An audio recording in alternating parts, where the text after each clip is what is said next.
Là, nous allons faire un travail avec les grandes sections, un travail qui continue le travail qu'on avait commencé en classe avec le jeu des courses. Donc vous pouvez revoir la vidéo pour revoir ce qu'on avait fait en classe.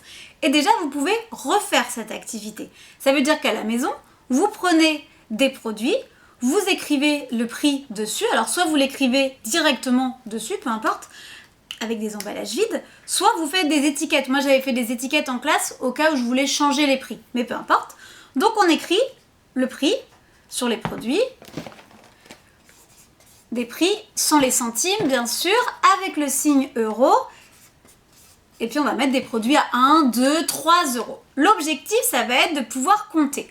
Le travail en classe, on devait dépenser 10 euros. On avait 10 euros, il fallait tout dépenser. Donc, on pouvait choisir de faire comment on allait faire 10 euros. On avait vu qu'il y avait certains élèves, s'ils avaient 2 fois 5 euros, s'ils avaient 5 plus 5, ça faisait 10. On pouvait faire 10 avec 4 plus 4 plus 2, vous avez compris, il y avait plusieurs manières de faire 10. Ça, on peut le refaire parce qu'on ne l'a fait qu'une seule fois. Il y a énormément de travail, tout le monde n'a pas vu toutes les manières de faire 10 euros. Donc déjà, ça, on peut le refaire et le refaire plein de fois.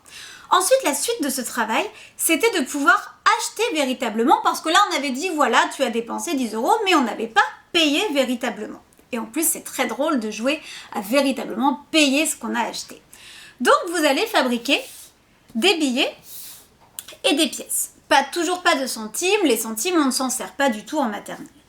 Vous allez fabriquer des petits ronds avec écrit 1, des petits ronds avec écrit 2, et puis des rectangles où vous avez écrit 5. Ça suffit, il n'y a pas besoin de mettre les 10 euros, les dizaines, c'est vraiment un travail qu'on va faire plus à partir du CP. En maternelle, 1, 2, 5, déjà c'est très bien. Déjà, on va laisser de côté nos produits, pour l'instant on ne va plus s'en servir et on va déjà découvrir ce nouveau matériel.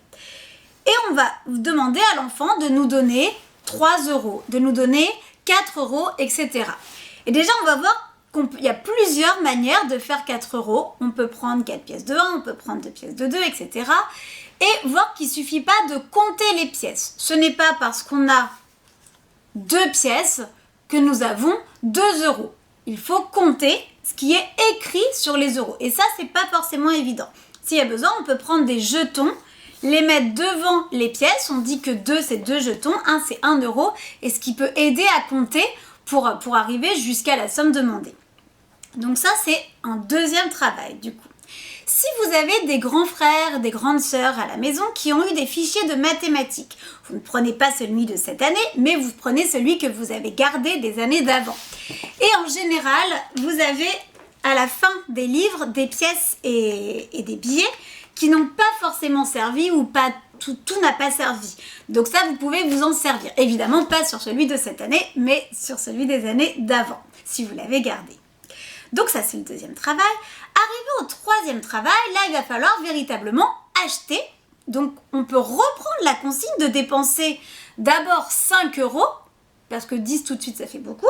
Donc, on va d'abord dépenser 5 euros. Et puis, donc, on va rechercher les produits où il y a le prix qui est écrit dessus. On va regarder que ça fait bien 5. Et puis là, il va falloir payer. Et là, c'est à vous de voir ce que vous avez donné à votre enfant. Si vous lui avez donné un billet de 5 euros, ça va être facile. Si vous lui avez donné des pièces, il va falloir compter. On ne fait pas du tout de rendu de monnaie en maternelle. Ça, c'est vraiment réservé au CP, au CE1. Le rendu de la monnaie, c'est quelque chose de plus compliqué. Mais déjà, là, vous avez bien de quoi travailler à la maison.